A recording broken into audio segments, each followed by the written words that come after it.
بسم الله الرحمن الرحيم السلام عليكم ورحمة الله وبركاته كلتي wanaagsan daawadayaal meel kastoo aad naga daawanaysaan dunida ku soo dhawaada mar kale barnaamijka xog waran oo xiliyadan oo kale aad uga barateen telefishinka Kalson stuudiyaha uu ku leeyahay magaalada London daawadayaal barnaamijka xog waran waa barnaamij aynu ku falanqeyno arrimaha dhacdooyinka siyaasadeed ee ka dhaca gudaha dalka Soomaaliya toddobaadkan barnaamijka waxaynu kaga hadli doonaa arrimo muhiim ah oo ku saabsan qalaasaha iyo dagaalada muddadii ugu dambeysay ka jiray deegaano ka tirsan gobolka Shabeellada Hoose shirka ka socda magaalada Baydhabo ee la doonayo in lagu dhiso 6 gobol sida ay sheegeen mas'uuliyiinta shirkaasi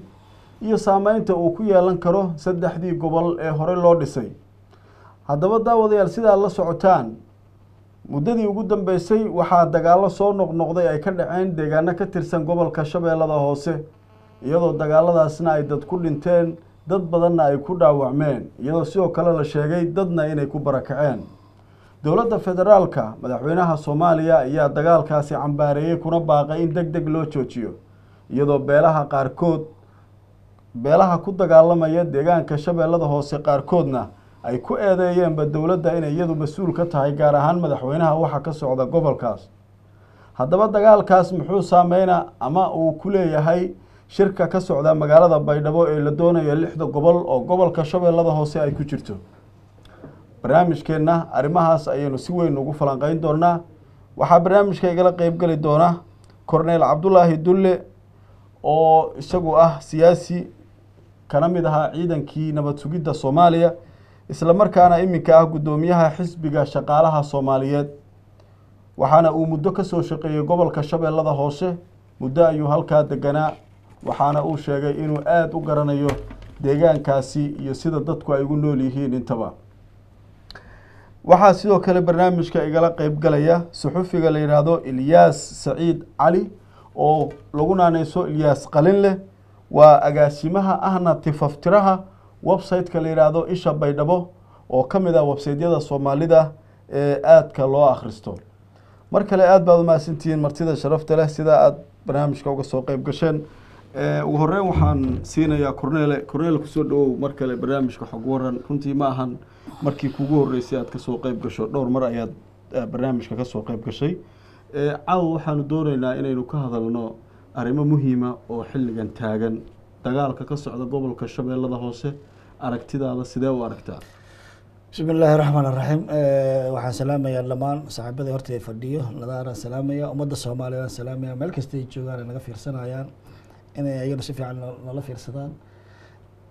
arrinta aad sheegaysa caawa aan u hadalno aan u fadhino meeshan gobolka Shabeellada Hoose waa arrin la sugayo inay xasaasiyad laga sameyn doono ama la sugayo in xogaa laga sameyn doono xogaa qayli ah marka taas ka soo tago waxaan rabaa sheekayar inaan sheegay hadda ka hor waxaa jira nin reer daafeed ah wuxuu tagay xamar markuu tagay ceelgaabtii uu tagay wuxuu iibsaday moos ayuu iibsaday moos aad u badan oo ah intaas la eg moos fara badan oo ah markuu iibsaday mooskii saas u cunay laba mar markuu ku qaato yiri aad oo la ficlaan markaas uu yiri gudido warka daafeed idii warka daafeed uu yiri macnaha hore u baqli jiray inuu mooska wax macaan yahay aad u fiican yahay markuu arkeen waa ku qabaanba arrintan hadda Shabeellada Hoose waa sugayna in la yiraahdo ambal xasaasiyad ka bilaabato amba qayli ka dhacdo aad aan sugayna maxaa kamid ah waxa kamid ah gobolka Shabeellada Hoose muddo badanba wuxuu iska ahaa gobol aan maamul lahayn qoryooyin fara badan ay deganaayeen wax dhibaataan aan lahaa jir laakiin muddadii dambe waxaad moodaa in gobolkii dad gaar amba group gaar amba waxoogaa dadka qaarkood istusiyeen gobolka inay ayagu faramaroosadaan ay maamul u sameeyaan dowladda maamul ay u sameysay governatoriya dhammaan degmooyinkii gacanta lagu qabtay maamul loo sameeyey taas waxaa ka sii daran gobolkii ayadoo maamulka loo sameeyay dowladda la sugayaa Baydhabo shir lagu qabtay shirka Baydhabo lagu qabanayo waxa la leeyahay waxaan sameynaynaa maamul goboleed 6 gobol ah waxaan sameynaynaa maamul goboleed 3 gobol ah arrintaas marka xagee ka socota arrintaas waxay ka socotaa waxaad moodaa Shariif Sakiin wuxuu yiri 3 gobol aan sameynaynaa oo Shabeellada Hoose ku jirta ragii kale saaxiibadiis waa diideen oo kamid ah xabsaday aan madow 6 gobol aan sameynayna macnuhu waxa waaye sheekadan waa sheeko aan sugaynay in gobolka lagu tartamo qaylidiisaas iyo dagaalkiisa lagu tartamo arrintaa marka maxaa ka dambeysa ay ka socotaa oo ayaga xataa aadamadoobe ay ka socdaan waxay ka socdaan shir hadda kahor waxaan xasuustaa 89 shir lagu qabtay America xilligaas oo la dhihayay dowladda Soomaaliya waa burburi rabtaa waxaa la fikiray xilligaas Ethiopia ka qayb gashay shirkaas America lagu qabanayo waxaa la fikiray markaas in Soomaaliya ay yeelan dowlad central oo adag ay noqotaa mid yar oo ay federaalka la yiraahdo la kala googooyaa la kala qaybiya marka waxaad moodaa raggii qaarkood oo xabsi ka mid yahay Sharaf Sakiin ka mid yahay rag badan ka mid yahay Sharaf Xasan la yiraahdo ka mid yahay intoodana waxa u tartamayaan ama layd loo daara is leedahay in gobolka maamulo sameeyaan marka gobolka ma ahan Baye Bakool aniga waxaan sugaynaa Baye Bakool laakiin waxaad moodaa in qorshihii maadaama ay gobolkii Gedo farooda ka baxday ileen Baye Bakool Gedo ahaa jirtay Gedo faraha ka baxday booski maxaa loogu bedelayaa waxaa loogu bedelayaa la siiyey oo markaas loo tilmaamo shabeelle marka waxaa leedahay dagaalka hadda ka socda waa dagaal siyaasadaysan waa dagaal siyaasadaysan shirka Baydhabo ka socdana lug buu ku leeyahay halkaas laga fikiray haye waa tahay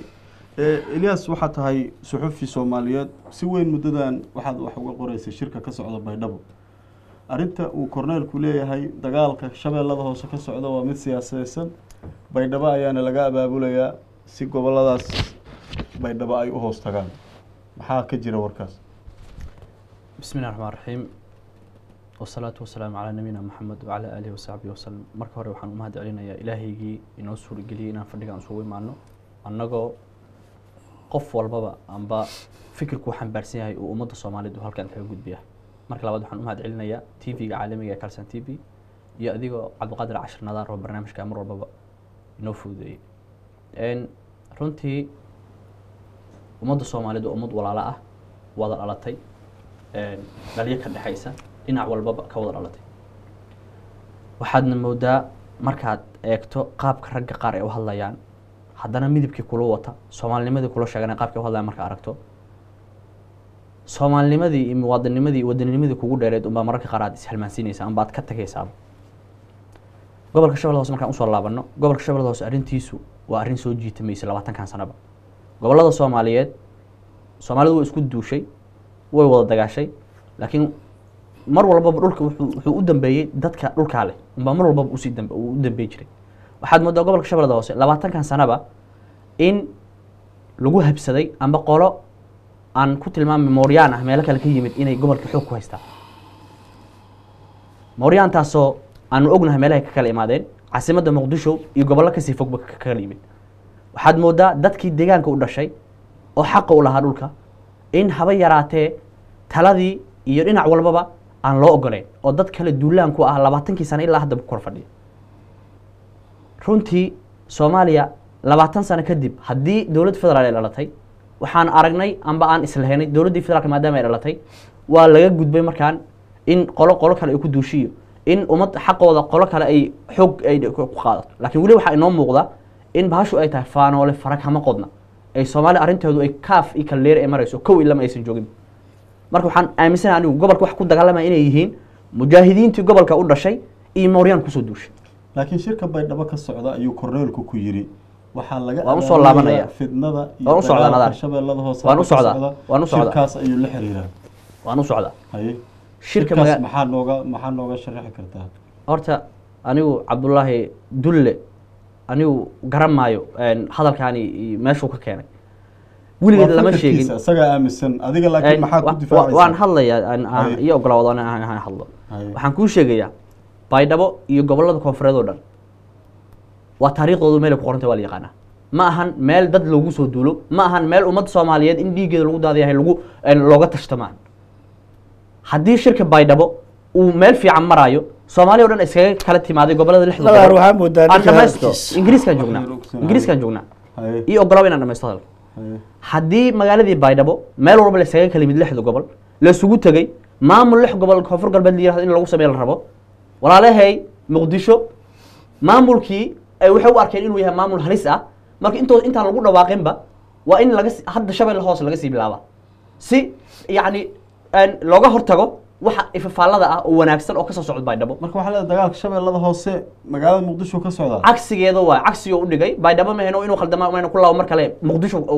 laga soo abaabul shirka dagaalka ka socda Shabeellaha Hoose Muqdisho laakiin dawladda federaalka degan ma ayada soo abaabul dowladda federaalka ah nadaar waxaan ku sheegayaa nadaar ninkaan way caddahay nadaar Haye. ma ahan waxaad adigu aad ummadda u sheegaysa maaha ummadda inta aqliga le garaadka le way ogyihin Haye. dagaalka shabeellada hoose waxaa ku lug leh amba abaabulkooda wada dad muqdisho khaasatan madaxtooyada laga wada waa warkii war Haye. cadday nadaar ninkaan dhalinyarada ah magaciisa cabdullaahi Ilyas Ilyas waxaad moodaa nin dhalinyarana waa yahay wax badan inay iskaga darsan yihiin aad moodaa amba taariikhda fiican oo lala aqoon ama degaanka in lala dego dad badan ay degan yihiin waxoogaa waxaad moodaa inay iskaga darsan yihiin aad moodaa ta labaad waxaad maya maxaa adiga ku cadaynaysaa in baydhabo abaabulkaas uu ka socdo arrintan waa arrin maanta laga hadlaayo maaha arrintan waa arrin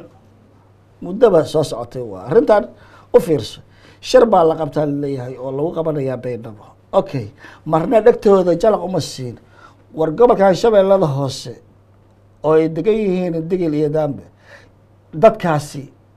gacanta ma ku hayaan horta baydhabo ma maamulaan baydhabo markaan shabeellada hoose aan ka hadlaya ma maamulaan gacantooda ma soo gaartaa maamulkooda ma soo gaaraa laakiin ergooyin badan oo gobolka shabeellada hoose ka tegay oo qabaa'ilo kala duwan leh ayaa baydhabo tegay sida wararka aan ku sii baydhabo waa la oo tegi shirka ka baydhabo waa qaybgala. la tegi karaya odayaal waa tegi karayaan laakiin Haye. markii odayaasha laga hadlayo haye odayaashu macnaha meeshay ka dambeeyaan oo ay mathalayaan odayaashu macnaha maku leeyihiin muunad weyn maku leeyihiin hogaankii iyo nidaamkii iyo dowladda maanta jirto wax ma kala socotaa maamulkan baydhabo laga qabanayo hadday tahayse deegaanka dadka iska lahay ma lagala tashtay okay u fiirsata labaad waxay ku murmayaan marka siyaasiyiinta weyn aan is leeyahay lightka greenka loo daaro aan ku leeyahay xaabsade habeenii baa fiirsanaya xaabsade iyo wasiir kale iyo ninkii sheekh shariifkii midna wuxuu leeyahy saddexaan sameynayna marna lixaan sameynayna waa isku haystaa macnaha kama hadlayaan maxaa gacantiina ku jira maxaas gacantooda ku jira caawa ma tegi kariyaa ma ka shaqayn kariyaa ma maamuli kariyaa waxa waaye taas bedelkeedu waxay sameeyeen marka laakiin waxaa lagu Inay- dhawaaqay hadda ka hor 3 gobol jubba la yidhaahdo ku meel gaara jubbada dhexena weli saan ognahay shabaab baa gacanta ku haya deegaano jubbada hoose ka tirsan shabaab baa jooga gedo meelo badan oo kamid a weli shabaab baa haysta marka haddii la yidhaha qof walba waxa uu ku dhawaaqo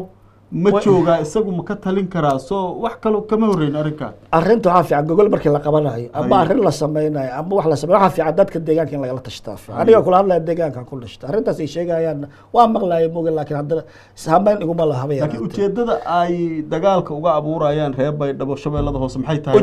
ujeedada waa iska caddahay Haye. waxa waaye markii gobolka gedo farahooda ka baxday Haye. iyo halkaas fiirsheena yidhaahdeen war xaggee bad idinkugu dhow la heli karaya gobolkaas shabeellada hoose oo dadkii deegaanka iska lahay iyo goboladii ku dheganaay aan maamulkeeda loo sameyn weli iyaga waxay go-aansadeen amba tooshka lightka loogu siiyey inay shabeellada hoose markay qabsadaan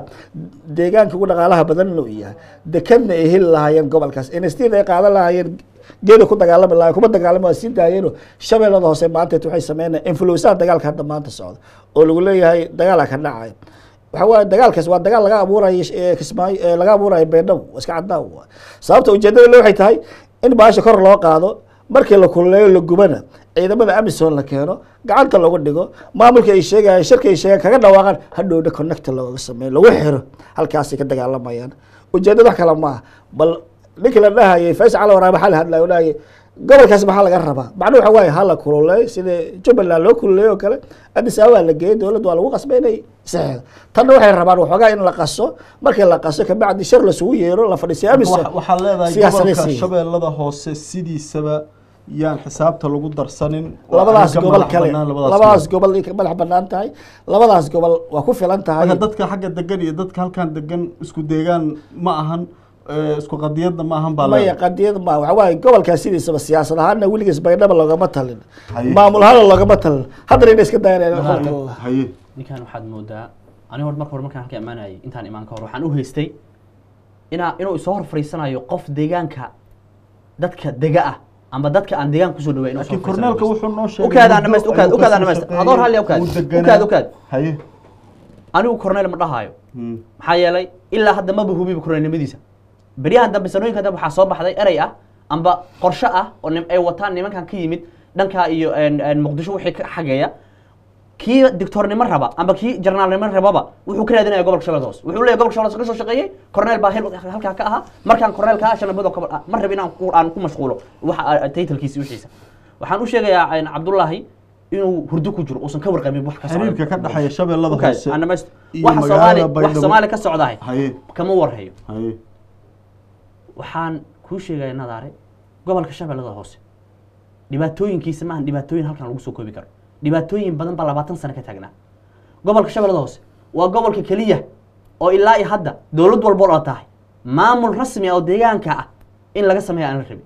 gobolka shabeellada hoose waa gobolka kaliya la rabo in ummad kale meel kale ka timid lagu qoodiyo war heede ummadda walaalaheena oo nala dega oo gobolka dega iyo koonfur galbeed degaba waa ummad Soomaaliyeed looma diidin dhulka inay degaan looma diidin inay ka ganacsadaan looma diidin inay wax walba ka samaystaan waxa aan diidina waxay tahay maamulka gobolka shabeellada hoose xaq u leh laakiin korneelka arintiisa maadan fahmin wuxuuba ku leeyahay shabeellada hoose iyo dadka degan iyo dadka baydhabo iyo bakool degan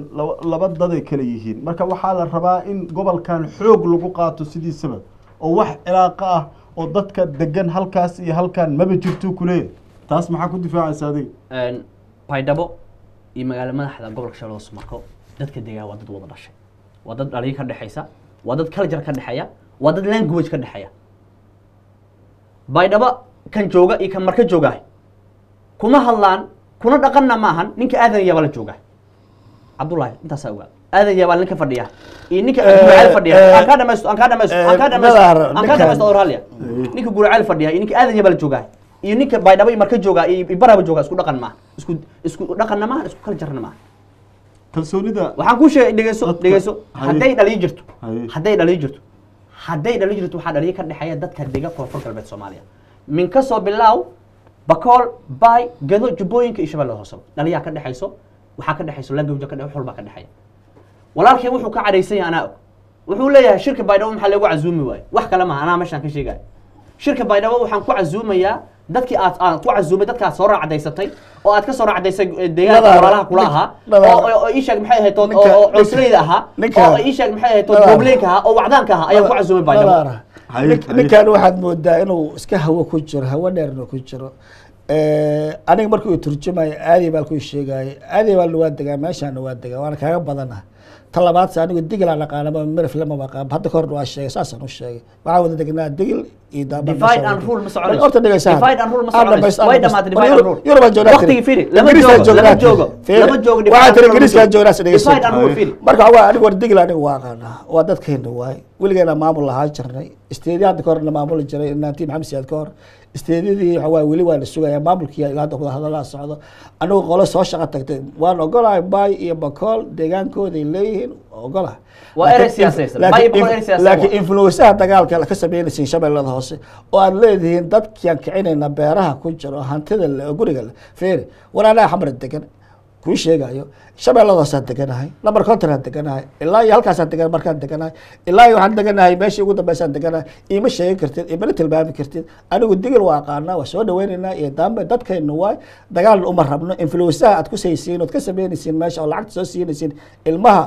ciidamada aan ahayn ciidamada sheeganayo gudoomiyaasha degmooyinka ay wataan oo abaabulaysan guba leedeen ka daay dadka walaalo waa dib u heshiisiintan ha raacan ha naga dhaafaan dagaalka talabaad adigu riwaayada adigu korneelnimadeeda adiga laguma sheegan arrimaha private-ka gaarkaan laguma sheegan arintaas waa aan ka hadalno arrimaha shabeellada hoose korneel waxaa ka tahay aadan yabal shabeellada hoose waxaan kaloo ku weydiiyey wax kale su-aal kaloo muhiim baan ku weydiinayaa hadda baydhabo waxaa ka socda shir 6 gobol baa hadda la leeyahay lagu dhisayaa inkastoo ay jiraan dad qaba 3 gobol laakiin 6 gobol ayaa la leeyahay haddii 6daas gobol la dhiso shabeellada hoose oo aad wax ka degan tahay sida aad sheegtayna ay ku jirto ma soo dhaweynaysaa adii aragtidaada absolutely anigu xagga laga hayo raalli kama habayaan waxaan u ogolaa waxay u keenaysaa khilaafaad iyo dhibaatada sii badatay keenaysaa waxay keenaysaa dadka inay isnacaan walaalaha waxay keenaysaa influence in lagu sameeyo dad degan maanta oo dhibaato aan haysan in laga abuuro siyaasad ahaan loo abuuro la kiciyo oo dabada laga horiyo problem loo abuuro waa laga fiican yahay in gogol loo dhigo dadkan walaalaha dib u heshiisiin dowladda waxay ku baaqday dib u heshiisiin iyo nabad ku baaqday aan ogolaano nabad iyo dib u heshiisiinta maamulka loo sameeyo gobolkan inta goboladii kala dowladda ay ku xiri doonto ma ahan inta durbaano la tumto isu keensado waxoogaa yar la yidhaahdo kaale Ethiopia aan tagna hala soo saxiixo baa laga fiican yahay war annagaa sameynayna maamul laakiin shirka hadda Baydhabo waxaa yimid wufuud gada ka socota shabeellada hoose dhammaan 6 gobol rag waaweyn baa ku jira hadda waxaa ku biiray shirka Maxamuud Sayid Aadan oo kale oo siyaasi Maxamuud Sayid Aadan gado qiimi waa loo galyaa war gado waa xaq u leedihiin ka soo cishta Kismaayo la iskuma haysto Kismaayo iska dhaaf sheekadeeda dad baa joogaan maamulkeeda hoggaankeeda waxay haystaan iskama haysto war Maxamuud Sayid Aadan waa gado taas waa lidii ogol yahay gadi baay boqolna waa lidii ogol yahay laakiin meelahan kale dawladda controlsho gobolada samaysa maamul sameey doonte fara kala har xabada ay dadka isku soo dhiibisay dawladda Muqdisho dawladda Soomaaliya ma qorsho dawladda Muqdisho dawladda federaalka Soomaaliya ma qorsanta hadii ay tahay dawladda Soomaaliyeed waa inay afgooy ka bilowda ay u samaysaa maamul xalaal ah dhageyso ma qorsho dawladda federaalka Soomaaliya waddanka marko official ma qorsho dawladda Muqdisho dawladda Soomaaliya dhageyso nadar laakiin shirka Baydhabo dawladda federaalka Soomaaliya shirka Baydhabo ku dhageystay raali noqo shirka Baydhabo soo laabay bala kuma qalarti baqshi horta dawladda federaalka Soomaaliya waxa isugu yimid dad yowga deegan 6 gobol Soomaaliya ee koonfur galbeed Soomaaliya qofna kama maqna laakiin korneelku wuxuu sheeganaa shabeelladaas inuu wax ka dago mana ogoliyo kuleeyahay shirkaas sheegashada iyo dadka la midka u qanacaysa sheegashada waxa la mid tahay anoo dhahay maanta aadan yaabalahan aan maamulaya ay la mid tahay waa waxaan jirin yani sal iraad midna leeyahay sheegashadiisu waa nin riiisa ka jiro waa iimaalaha wuxuu yani soo baqbaqlay ninka dhalinyarada waxa sheegaya ninka dhalinyarada ana wata hadalka ana wata hurdo ku jira magaalada Baydhabo odayaasheeda oo gacmaha is haysta since November 2002 alif ayay waxay bilaabeen abaabul ah in dadka dhibaataysan 20 ka sano dhibka haystay inay dhibka ka saaraan ay wax umada ay raali ka wada tahay 6 gobol maamul loo sameeyo ilaa November hadda 2013 uu gaaray ilaa hadda waxaad moodaa in ay dhahayaan war wili dadka nala dega walaalahayna imaada laakiin soo ma ogid annamayo maamul kale oo 3 gobol oo dawladdu aqoonsatay dawladaha dariska aqoonsadeen oo xataa United Nations ay ka soo saareen qoraal ay leeyihiin sida heshiiskaas lagu dhameeyay waa Jubba gaarka Axmedow waxaan ku sheegayaa nadaare aan dhamaysto soo laabanaya waxaan ku sheegayaa in Baydhabo wax ka socda waa wax umada Soomaaliyeed 6 gobol degaan xaalay ka wata hadii Soomaaliyeed la rabo hadii wanaag in umada Soomaaliyeed horumar ay gaarto rabaa Baydhabo waxa ka socdo in horumar lagu gaariyo oo Soomaaliyeed mid ku midaysan tahay oo 6 gobol ku midaysan yihiin oo afhayeenkii baarlamaanka Soomaaliya qalinka ku soo jiiday hadii aad leedahay Jubba farax wasiir ku-xigeenka madaxtooyada qalinka ku jiiday leedahay anigu afhayeenka shacabka Soomaaliyeed oo professor Maxamed Sheekh Ismaaciil Jawaari ayaa intuu yimid wuxuu yiri 6 gobol lama huraan waa muqaddas kalama go'an annamaysto hayga dhaxgelin wuxuu yiri kalama go'an waxaan ku sheegayaa Jubba saxiixa loo saxiixay Muqdisho rooga guduudan lagu fidiyay Axmedoobe sababta ay ku timaadeen maxay tahay waxay ku timid dawladda hal sano ay jirtay wax haba yaraatay muuqdahay gudaha ay ka qabatay malaha adduunyada maxaa la hor dhigaya maxaa adduunyada lacag loogu qaadanayo qaramada loo sheegaya nadaaro ninka waxa loo sheegay waxaan gaarnay arin muhiim ah oo ah arinta Kismaayo ka taagneed oo khilaafka badan dhalisay waan xalinay maxaad ku xaliseen ilaa had cid dhahday malaha waxa lagu xaliyay baadil oo ah nin aan kalarka ila wata oo aan Soomaali ahayn un ba meesha madax lagu dhigay iyadoo marka la fiirinayo kaliya halka sana maxaan qabanay kaliya lama fiirinin umada deegaanka degan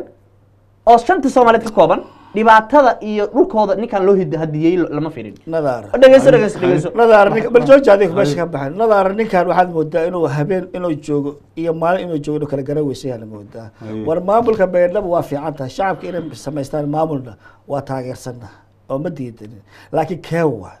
in iska daayaan midka riyada ay ku jiraan midka ay leeyihiin baay bakool in u sameystaan maamulka waa sharaf waan ku taageeraynaa laakiin iska daaya riyada ku jirteen oo ah lixan qabsanayna shariifkan kale shariif xasan aba fiicnaayo yiri lix waa badantay saddexan ka dhigana si naftiisa waxa ku darsaday mid extra war waxa ka sharaf badeed adigu hadda wili dhalinyaro tahay oo meesha ku cusub waxa fiican inaad tiraahdo war laba ogolna sharaf ay magaca ku qaadan sababta waxa loo dambeyn doonaa taas shabeellada hoose hadii line la siiyay oo siyaasiyiintu waxaad moodaa in line green la siiyo leeyahay ku darsada si aad dekadii bad u heshaan waxaasi adeer deegaanka hadda iskale idinku qaybtiina ku leediin qolada dagaalamayso mirif xagga ka timidna anigu ma garanayo anigu ay badiyay karta meeshaas aan ku dhastay ka soo shaqeeyay deegaankaas aan leeyahay waana ummadaan ilaalin laakiin dadka ummadaan ilaalin waana soo dhaweynaya ballaysaad dadka shabeellada hoose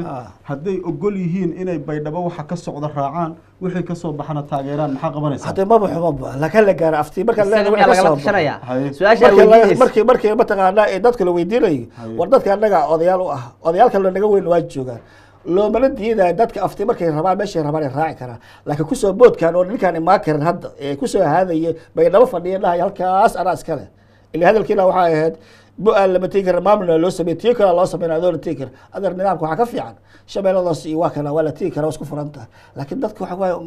ديغا كان مامل حتى لكن دغالها سocda dhibaata socota taasoo ma aragtid in xal soo ma baahna laftirkeeda hadii maamulka la dhiso oo saddexda gobol dadka jooga ay heshiiyaan ma isleedahay dagaalada iyo dhibaatada way dhamaanaysaa dadku walaalnimo iyo wanaag bay walaalnimada dib u heshiisana ku imaanaysaa dagaalka see lagu xalin karaa dagaalka waxa lagu xalin karaa xabad la isoo haystaa dagaalka waxa lagu xalin karaa dib u heshiisinta dib loogu noqdo in qoryaha la dhigo in dawladda maanta u samaysan maamulka gobolka shabeellada hoose u samaysan gobernatooraha degmada dawladdaas samaysan dawladda dhexe samaysan in looga dambeeyo gacan aan loo gacan bideen laakiin dawladda maamul ay samaysay gobernatoore degmo way samaysay baydhaba annaga maamulka loo sameynayna adan isma keento ama dawladda aan u dayno ama dawladda aan banaanka dhigna annagu qof meesha tagi karta tagto laakiin waxa fiican dib u heshiisinta dawladda balaqaad dawladdu waxay tir nabad qoryaha in la dhigo ummadda oo la isugu baaqo nabadda loo kor loo qaado yaa laga hadlaa hal boobsi ummadda la waa dawladda nadar ninka dawladda Soomaaliya waa dawladda federaalka dawladda Muqdisho dawladda federaalka ma isleedahay dawladaha dariska role bay ku leeyihiin mashaakilka hadda socda sida dagaalka shabeellada hoose iyo shirarka la qabanayo ma isleedahay arrinta waa iska cadaan arrintan hadda dadkan shabeellada baydhabo shirka ka dhacay marka dib u fiirisid iskuma haystaan waxaba yaraatay extra inay ku jirto samaystaan waxaad moodaa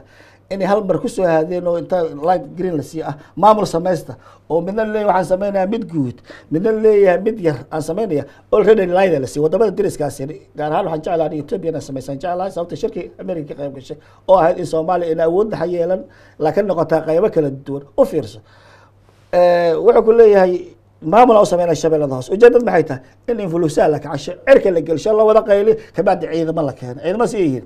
amba Amazon Ethiopia in la keeno amba Amazon kale la keeno gobolka inta la qabto maamul halka la sameeyay liira lagu xirayaa badda ku xirayna in la yiraahdo qorshahaas la socdo hadii dawladda faragelinna arrinta dhibaato kale keeni doonto waa tahay ninkan su'aasha intaan u gudbin nadar ninkan waxaan rabaa ummadda Soomaaliyeed in wax badan kan uga cadeeyo wuxuu ku soo celceliyay dawladda waxaan rabaa inaan cadeeyo dawladda Soomaaliyeed waxaan aan dhihi doonaa aan kugu raaci doonaa marka Muqdisho dhibaatada ka taagan la xalliyo dulmiga Muqdisho ka socda marka la xalliyo dulmigaas oo ah degmooyinka Muqdisho aan ognahay maamullo ka jira oo haba yaraatee Soomaaliya oo dhan aan ibaan aan dulmiga Muqdisho aad ku hayso dulmiga Muqdisho ay soo carareen baydhaba Muqdisho ka jira oo ah degmooyinkii Muqdisho maamulka ka jira oo haba yaraatee aan ahayn maamul Soomaaliyeed ama dadkii banaadirka u dhashay gobolkii laga boobay aad ka boobtay oo aad ku kortay xalli dhibaatada xalli annaga mawduuca u joogna Muqdisho baydhaba ka hadlooyay shabeellada hoose iyo sidee dadka ugu barnaamijyada dawladda ka hadlay arrinta dawladda ka hadlay warunta arrinta dawladda baa ka hadlay baydhaba ka hadlay arrinta dawladda baa ka hadlay aan soo laaban telefoon baa ku jira qof baa na soo wacay hello ha walaal magacaaga walaal magacayga waa Cabdi Cabdullaahi waxaan ka soo wacayaa wadanka Sweden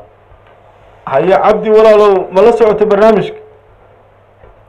walaal barnaamijka waa la socdaa waana islaamaya adiga iyo marti sharafka aad baan mataqaanaa barnaamijkaada u xiisaynaa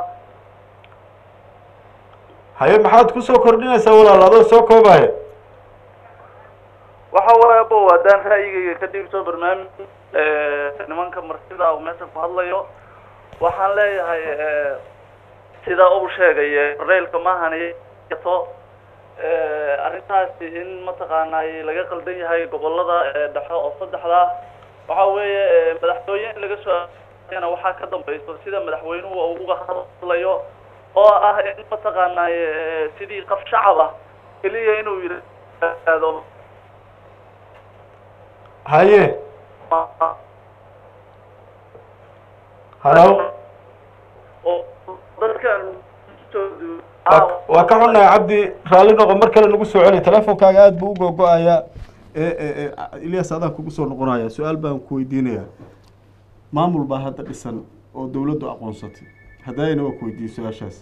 oo la yidhaahdo jubba oo kumeel gaara hadda sii shaqeynaya ilaa 2 sano maamulkan hadda aa wadaan oo aad leedahay waa la hirgelinaa iyo maamulkaas sidee la isu waafajin karaa nadaare maamulka dhisanay oo jubba aad ku tilmaantay ma ahan maamul ku yimid rabitaanka shacabka deegaanka waa maamul ku yimid qori caaradiisa waa maamul ku yimid awood shisheeye iyo awood kale oo wadamada deriska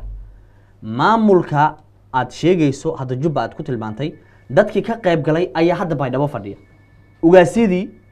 iyo suldaanadii yani maamulka ka qayb galay ayaa waxay u arkeen had inuusan ahayn maamul cadaalad ku dhisan oo waxay fadhiyaan gogasha baydhabo imaadeen siyaasiyiintooda ayaa baydhabo fadhida kan baydhabo haddii 6 gobol maamulka baydhabo haddii la dhisahay maamulka jubba arrintiisu meesha ku baabaysa waa tahay qof kale ku jira halow halo haa walaal magacaaga walaal magacayga waa maxamed cabdi muqdisho ka soo hadlay cabdiga maxamed cabdi xagee joogtaa walaal muqdishodan ka soo hadlay muqdisho haye walaalo maxamed maxaad ku soo kordhinaysaa barnaamijka walaal horta waxaan idin salaamayaa nadaar abi iyo martida sharafta leh haye walaal soo dhawow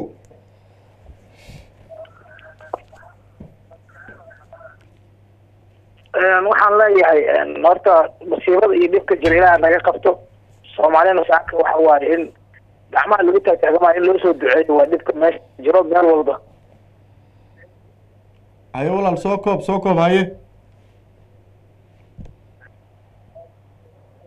waxaan leeyahay dadka walaalaha way wada degaan meel walbaan gobol yahay marka horta wiilka yar oo aada u xusooda waxaan leeyahay wadanka dawlad baa ka jirta marka dawladda waxaa leedahay qof walba dawladda ha aamino wixii ay wax ku xaliso iyada ha looga dambeeyo waata maxamed waa mahadsan tahay su-aal kale ku weydiinaya cornel oo muhiima arrinta gobolka shabeellada hoose waxaad moodaa labadiina aada inaad ugu kala duwan tihiin sideedana soomaalida qolo walba waxay leedahay deegaan lagu yaqaano shabeellada hoose adiga yaad u aaminsan tahay in deegaan ahaan ay dadkaas u leeyihiin oo aayaha gobolkaas ay ka hadli karaan shabeellada hoose dad fara badan aa dego oo noocyo kala duwan ah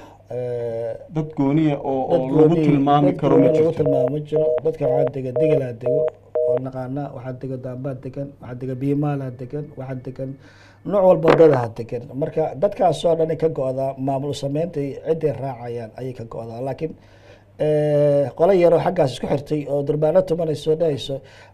maamulaan sameynayna maamulaan samaystaan oo deegaankooda bayo bokol ha u samaystaan laakiin anigu ilama aha in maamul loo sameeyo meel aan shaqo kugu lehno berrina aan xiriir kula sameyn doonin ama aanan weligeed maamulba idinka dhexin dowladda dhexaa gacanta ku hayso iyadaa maamulka iskale iyadaa gobernatoraha gobolka marka magacawday maka maarmayaan iyadaa afgooya magacawday iyadaa qoryoole meelaha dhan magacaabayso inta dham iyadaa dhamaystirayso in looga dambeeyo anigu aaminsana haddaan nidaamka dowladda aan raacayno laakiin ninkan waa alkay ah waa nin dhalinyaro ah waa dhici karta in waxoogaa loosoo sheegay wax qaldan loosoo sheegay amba dowlad ma jirta la yidhi amba laakiin waxaan leeyahay war dowladaa jirto oo caalamka aqoonsan yahay oo haddana mataqaana ka xun waxyaabaha dhacaya dib u heshiisiin la wado aqoonsiga caalamka aqoonsigeega ka weyn anoo shacabka aqoonsigeega ka weyn anoo shacabka Soomaaliyeed ka weyn aqoonsiga caalamka ka raadinayso adan anagu maxaan nahay hadda shacabka Soomaaliyeed haddaan- anagu maxaan nahay adigu shacabka kula taageersanaa dowladda ku beesha caalamka taageersan Soomaaliya ka badanta federaalka samayso deegaanka ku samayso laguma diidan Haddii- laakiin dowladda jiritaankeeda aan kirin haddii bari laga diiday koonfur galbeed laga diiday beri waa meel walba laga diiday diiday siyaasadda haddii meel dowladda walba laga diiday diiday. maxaa qaldan waa la isweydiiyey yaa diiday. haddii meel walba laga qayli haddii meel walba laga qayliya yaa diiday. haddii meel walbaba khayaano iyo dulmi iyo ii sheeg in dastuurkii lagu tuntay haddii meel walba shacabka Soomaaliya ay ka wada qayliyeen Adar shacabka muqdisho Soomaaliya. kaliya unba laga taageersan yahay adar shacabka Soomaaliya waa in la isweydiiyaa maxaa qaldan waa in la isweydiiyaa maxaa qaldan taas dowladda u tala What's wrong? Waa in siyaasadda la isweydiiyaa. dowladda waa u tilmaamamaysa siyaasadda dowladda leedahay hab dhaqan ay leedahay janis waa janis Dowladda- dowladda yaroo Soomaaliyada ku weynaa janis waa la siinaya waa la siinaya janis waa tahay qof kale aan siinaynaa fursad halow ها السلام عليكم وعليكم السلام walaal magacaaga iyo meeshaad joogto walaal gabar Soomaaliyeed ah waan salaam nadaara waa kaa qaadno walaale xaggee joogtaa London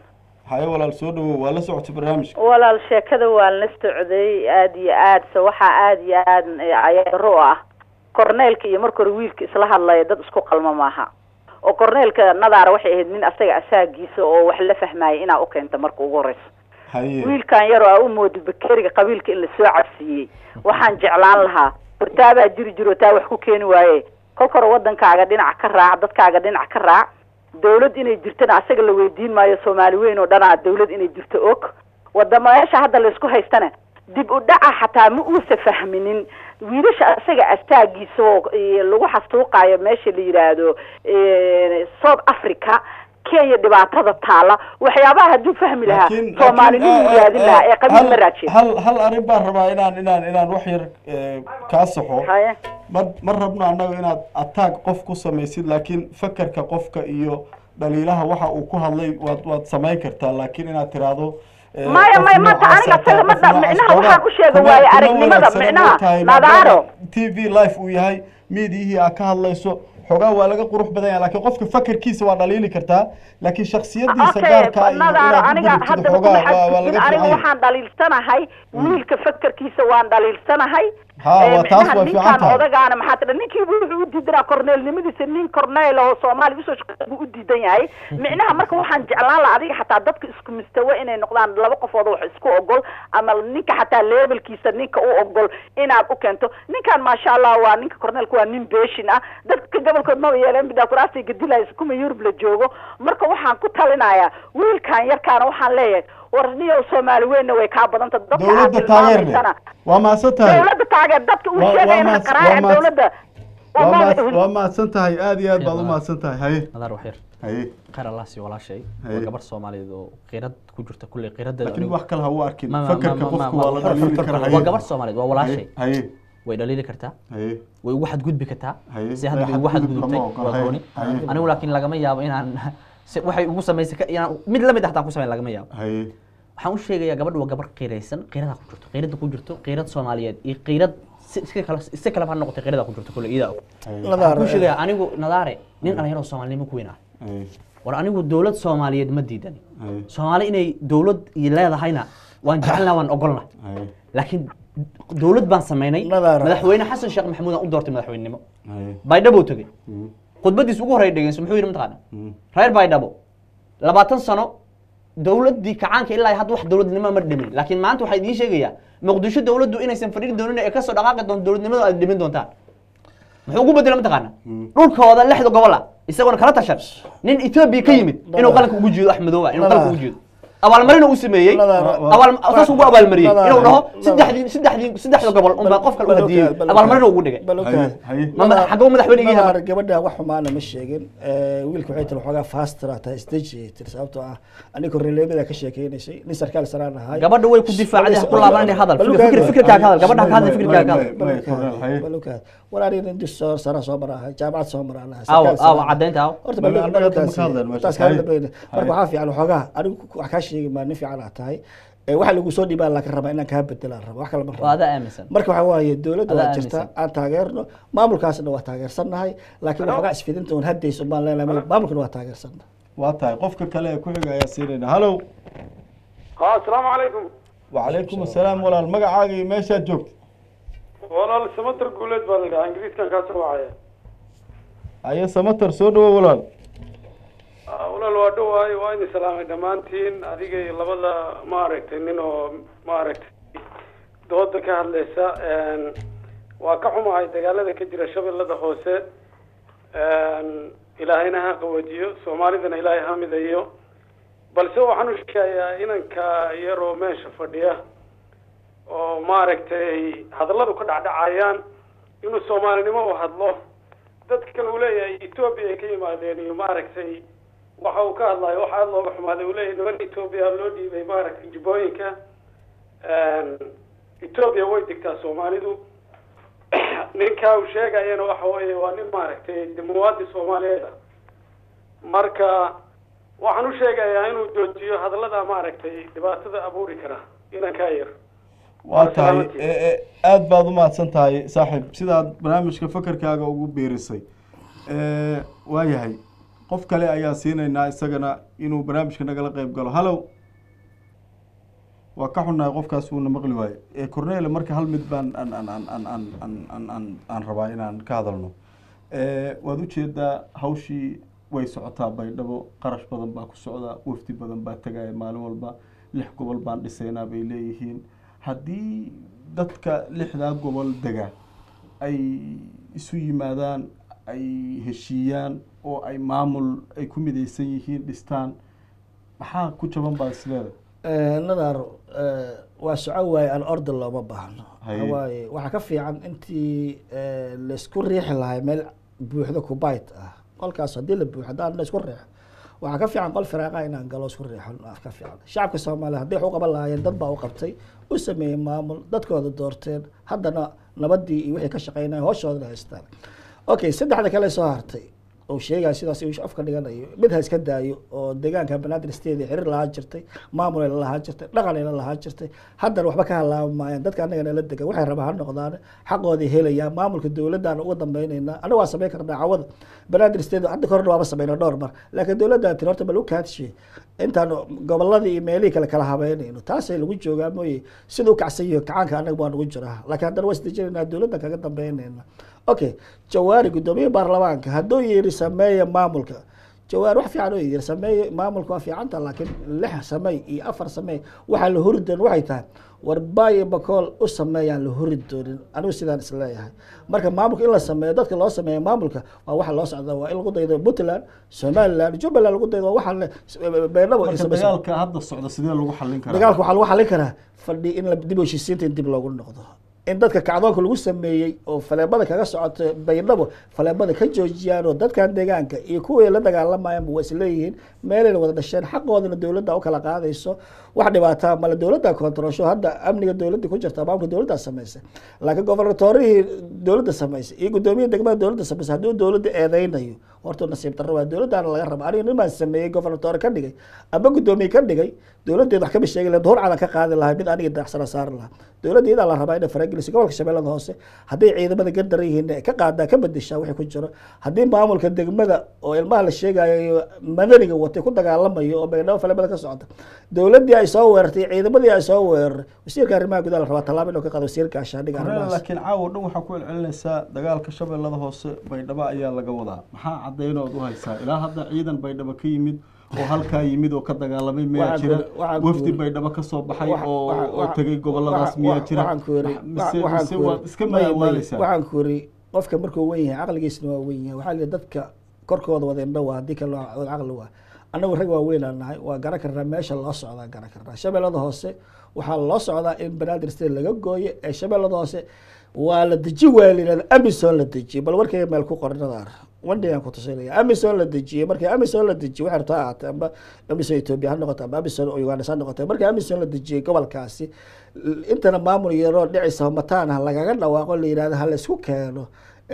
maamulkan baydhabo lagu Shabeellada Hoose qasab lagu hoos gelsho barnaamijkaas iyo riyadaas maalmeed ee hoosta ku haystaan laakiin dawladda waxa u iftiiminaya Shabeellada Hoose Banaadir State ahaa jirtay weligeedna ahaa jirtay haddana waxa dadka deegaanka waxba ka laabma dib u heshiis hoos sameeyaan dawladda hoos sameeysa maamul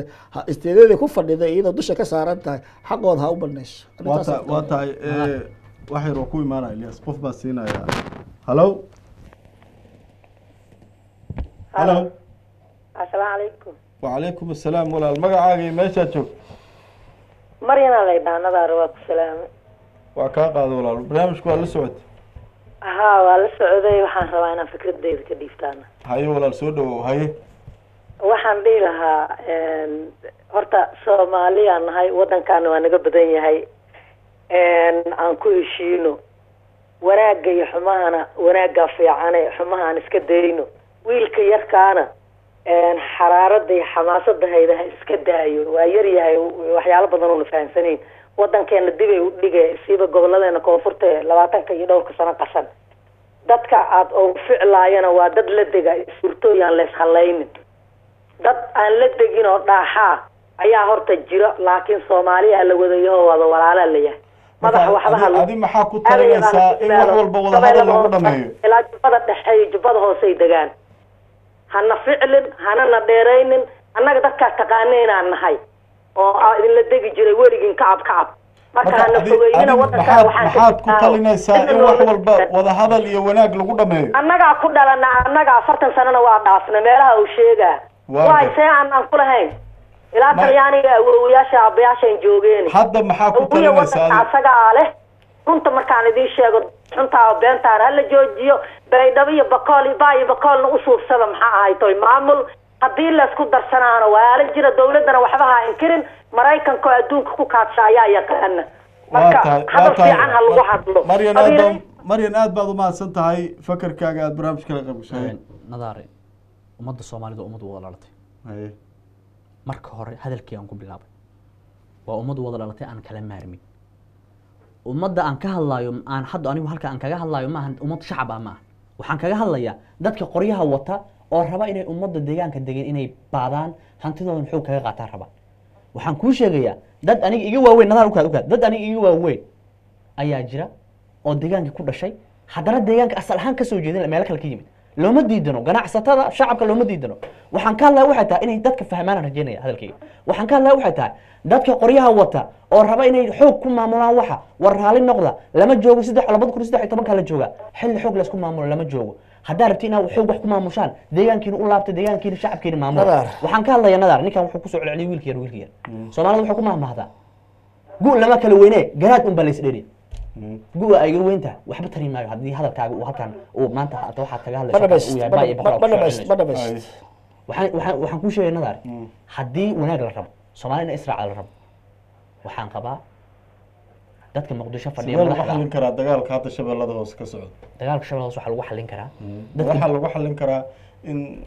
laga sii hadlo dadkii dagaalka shabeellada hoose sii dhex dhigo maxaa lagu qaboojin dagaalka shabeellada hoose waxa inoo muuqata ma bala rabo in la xalliyo dhowr jeer oo soo laabtay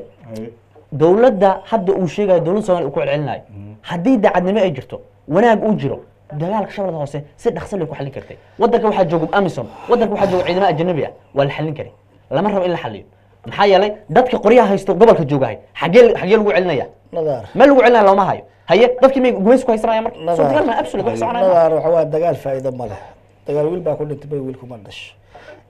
dadkan ayaa wada walaalo ah dawladda maxaa dawladda roolkeedu waxay tahay dawladda inay faragelin degdeg ku soo samayso dagaalka hadii ma jiro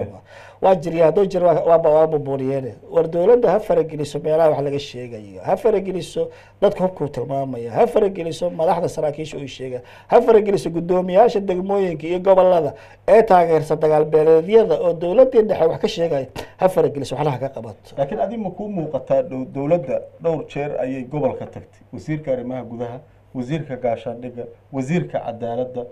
dhowr mar baa la yiri heshiis bay kala dhex dhigeen beelaha halka ku diriray haddana wixii way soo noqday ma ku muuqataa dawladda laftirkeedu inay khaati ka taagan tahay oo ay ku fashilantay inay dadkii isu geyso heshiisiin maya lama dhigi karo waa ku fashilantay lama dhigi karo dawladda waa isku dayda dhowr mar haddana waxa waaye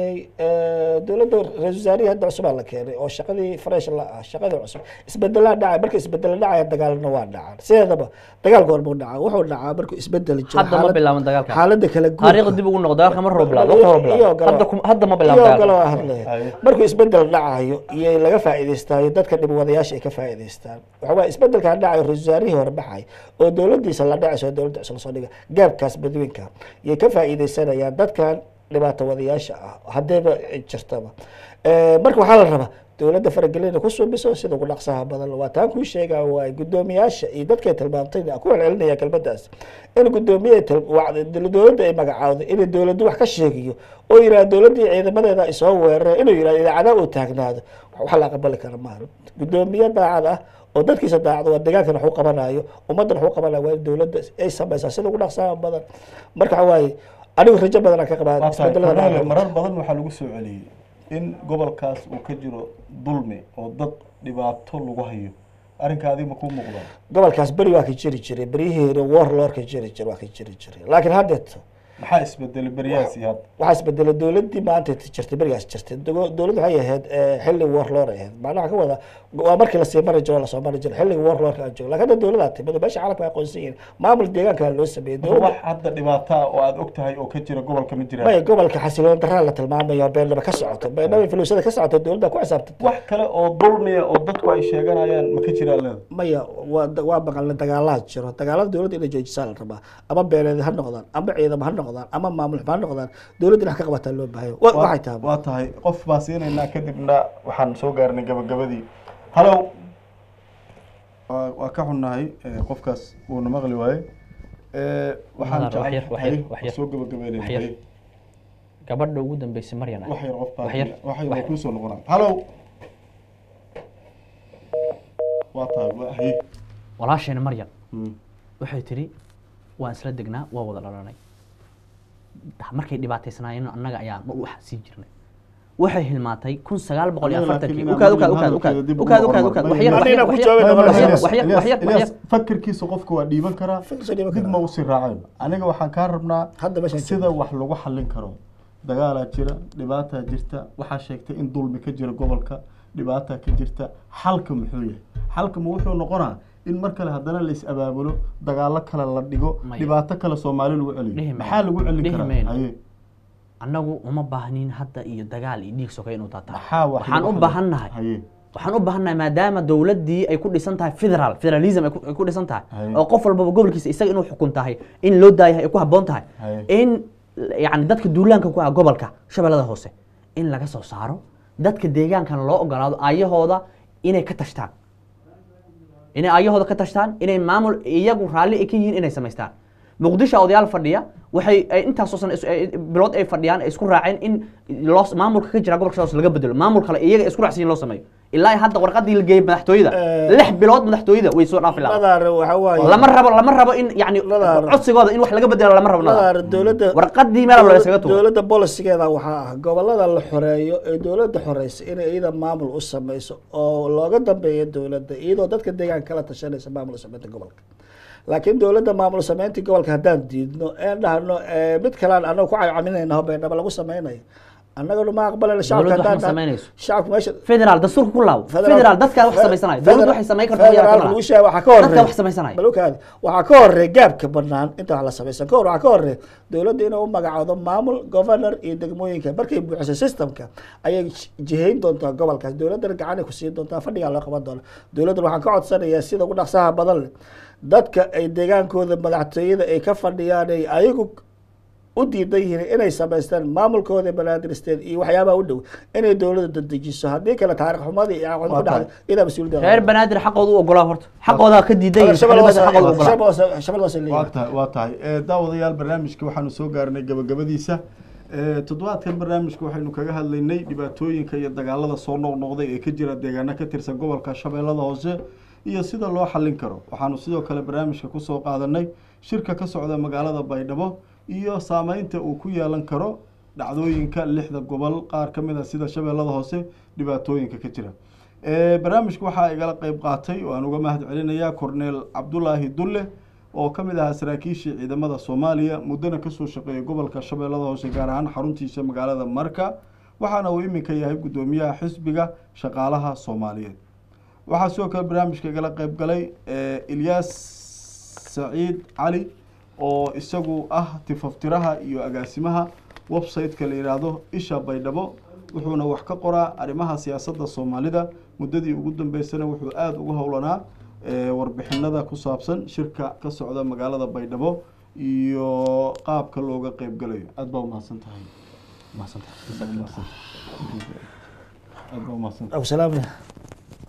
سلام نجمع حسن هذه مركب قبل كسب حين سلامنا وتعد بان حماي داوديال barnaamijkii waa naga inta aan markale kulmayno waa anigoo nadaara iyo asxaabta barnaamijka igala qayb gashay Cali Aar iyo Cadaawe intaas ayaan ku soo gabagabeynayaa sidaas iyo nabadgelyo wassalaamu calaykum waraxmatullaahi wabarakaatuh